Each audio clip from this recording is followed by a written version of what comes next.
Existe um grito de chega, preso na garganta de todos que sofrem. Sofrimento, maldade, injustiça chegaram ao seu limite. A humanidade já não suporta, o mundo geme. E o céu? Do céu vem a resposta: temei a Deus e dá-lhe glória, pois é chegada a hora do seu juízo. Passo após passo, estamos descrevendo biblicamente este juízo que já chegou. Hoje, na reta final dessa série de estudos, continuaremos a apresentação dos personagens do tribunal. Já falamos sobre quem são os réus, sobre as testemunhas, mas temos também um promotor de acusação, um advogado e, é claro, um juiz. O que a Bíblia diz sobre a atuação deles? Hoje falaremos sobre o promotor.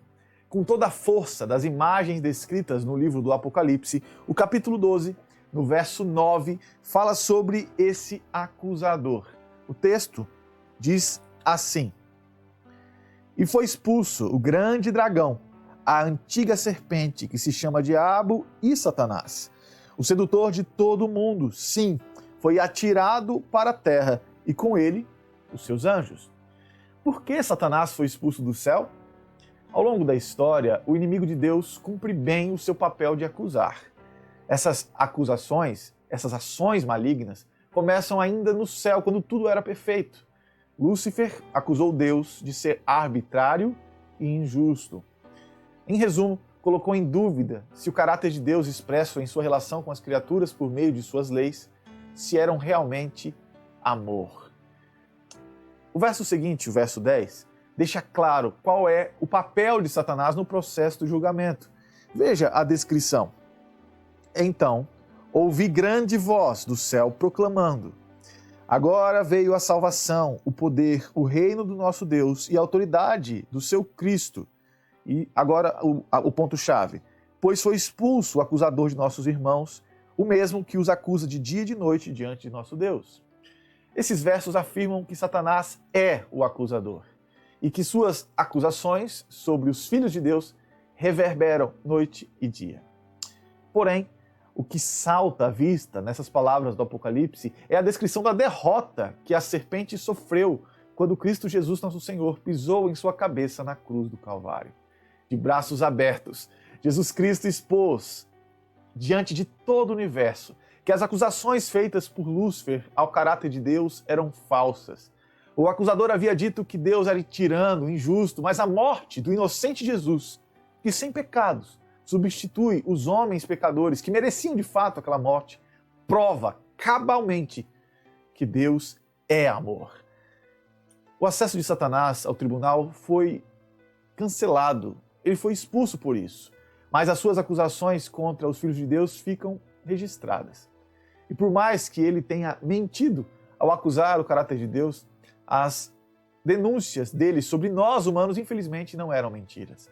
Sim, somos pecadores, e sim, as acusações sobre nossa queda são verdadeiras. A simples existência de Satanás nos dias de hoje, como um governador desse mundo, dando continuidade ao mal na humanidade, escancarada em cada ato de violência, mentira, egoísmo, sofrimento e morte nesse mundo, demonstram que sim, as acusações sobre nós são reais. Ainda que o inimigo já seja um derrotado, todo esse cenário trágico é um lembrete de que nossos antecessores, Adão e Eva, pecaram e que desde então todos os seres humanos são herdeiros dessa natureza pecaminosa e carecem de perdão, transformação e redenção, trazidas apenas pelo gracioso sacrifício de Jesus Cristo. Diante do tribunal, todos nós, seres humanos, precisaremos de um milagre para receber a absolvição das acusações. Ainda tratando do papel do promotor, é preciso lembrar que o julgamento acontece em 3 fases. Quando a primeira fase do julgamento terminar, no dia da volta de Jesus, e já estiver definido quem são salvos e perdidos, as acusações serão encerradas. Mas o que acontecerá, então, com o promotor, com Satanás, na segunda e terceira fase? Em Apocalipse, capítulo 20, verso 1 a 3, há uma descrição profética desses fatos futuros. Diz assim: Então vi descer do céu um anjo. Tinha na mão a chave do abismo e uma grande corrente. Ele segurou o dragão, a antiga serpente, que é o diabo, Satanás, e o prendeu por 1000 anos. Lançou no abismo, fechou e pôs selo sobre ele, para que não mais enganasse as nações até que se completassem os 1000 anos. Aqui vemos que na segunda fase do juízo, Satanás é acorrentado pelas circunstâncias e não mais pode fazer acusações. O seu trabalho de acusação estará encerrado. Nesse período não haverá pecadores vivos para serem acusados.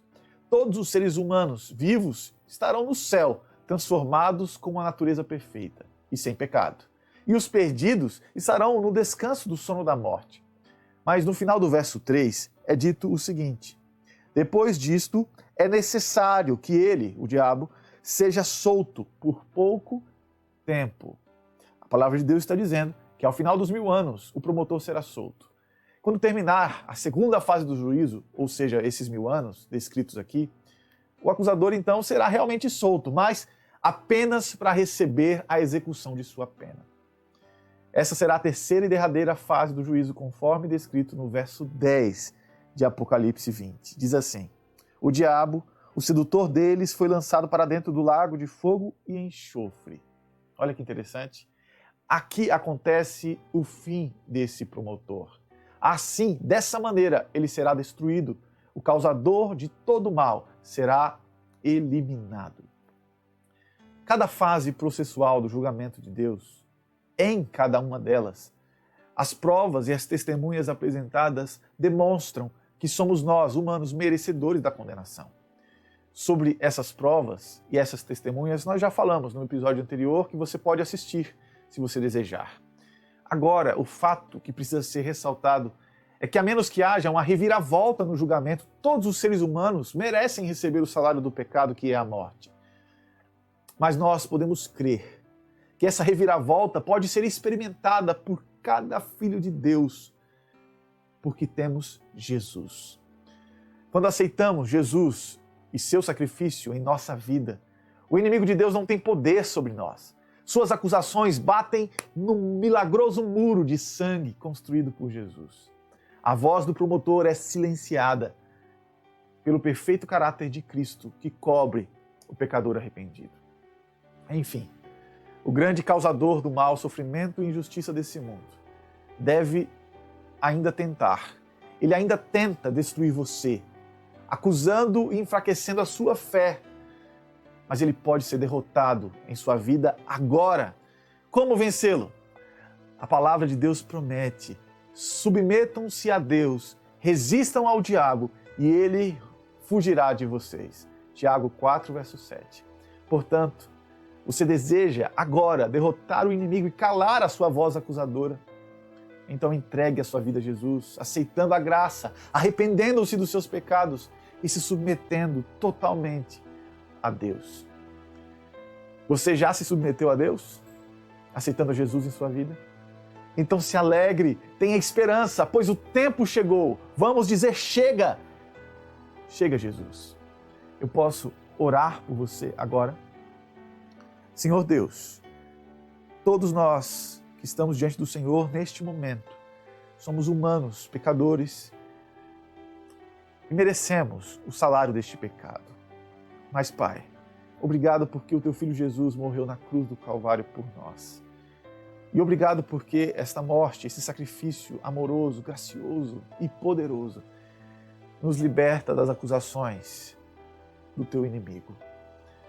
Neste momento, eu rogo ao Senhor por mim e por todos que estão do outro lado desta tela. Que o Senhor, de maneira misericordiosa, nos dê a vitória sobre o inimigo, através do sacrifício de Jesus. Aceite a nossa entrega, aceite a nossa adoração, transforme o nosso caráter e nos faça filhos do Senhor, salvos, absolvidos nesse julgamento. Derrote finalmente o inimigo em nossas vidas, Senhor. Nós oramos contando com isso, na fé em Cristo Jesus e no nome dele. Amém, Senhor.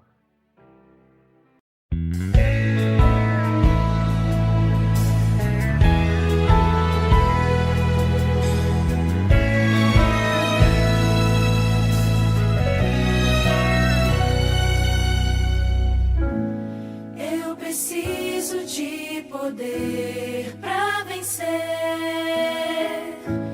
as batalhas que atrás. Eu preciso de coragem lá do céu, pra viver no Espírito e na paz.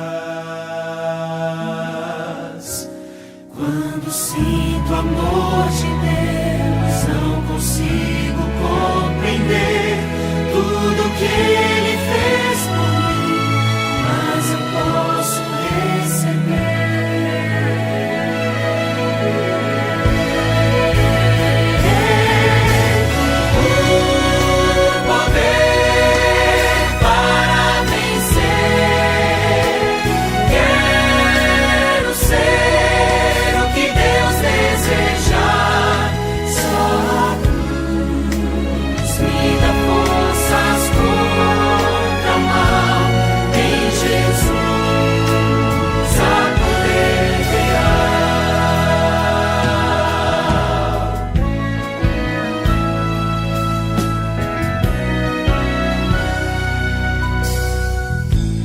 Eu preciso de poder pra alcançar